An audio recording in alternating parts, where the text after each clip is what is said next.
à ce jour, puisque mes collègues Sébastien, Ghislaine et David ont été reçus, pour qu'on puisse faire avancer le dossier d'une éventuelle reprise avec la préfète et par rapport au défi aussi des mandataires, puisqu'on a des erreurs au niveau des soldes de tout compte. Nous avons des erreurs nous aussi également sur nos bulletins de paie par rapport aux heures supplémentaires. Bon, je pense que ça a été régularisé, mais enfin, il y a quand même pas mal d'erreurs.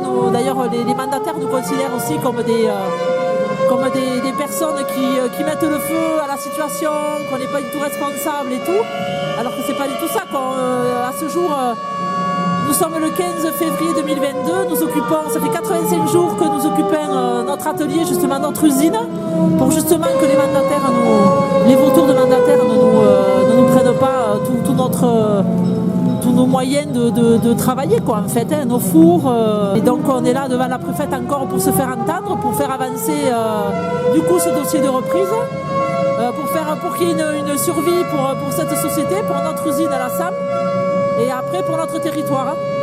Voilà, donc on continue notre combat et nous irons encore jusqu'au bout, parce que c'est vraiment nécessaire, parce que Renault nous a complètement abandonnés, comme ils ont abandonné d'ailleurs d'autres fonderies en France.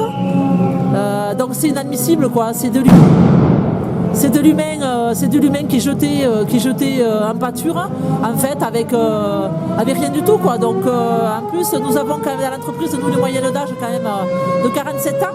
Il y a 60% du personnel qui a plus de 20 ans d'entreprise, donc c'est pas évident non plus pour retrouver du travail à notre âge. Moi, en tant que femme, avec mes collègues femmes aussi, c'est pas du tout évident. Donc on va se battre jusqu'au bout, justement, pour avoir une supralégale. Donc notre avocat du CSE est en train de se battre, justement, pour essayer de négocier quelque chose et qu'on sorte, bien sûr, même si on n'obtient rien, on aura au moins la tête haute par rapport à ce combat qu'on est en train de mener. Et voilà, et c'est vraiment une injustice de la part de Renault, parce que quand on parle, en plus, ils ont été envoyés des pièces à l'autre bout du monde, quoi. Donc ça me fait rire quand on parle d'environnement. Donc c'est qu'une question de fric, tout simplement, des directives financières qui ont été prises de la part de Renault. L'État également qui est complice justement de cette situation. Donc c'est hors de question, quoi. Donc il y a les élections présidentielles qui arrivent. Franchement, c'est lamentable. Donc je ne peux pas vous dire plus. On continue le combat jusqu'au bout. Et voilà, quoi. Donc on ne lâchera rien, ça c'est sûr.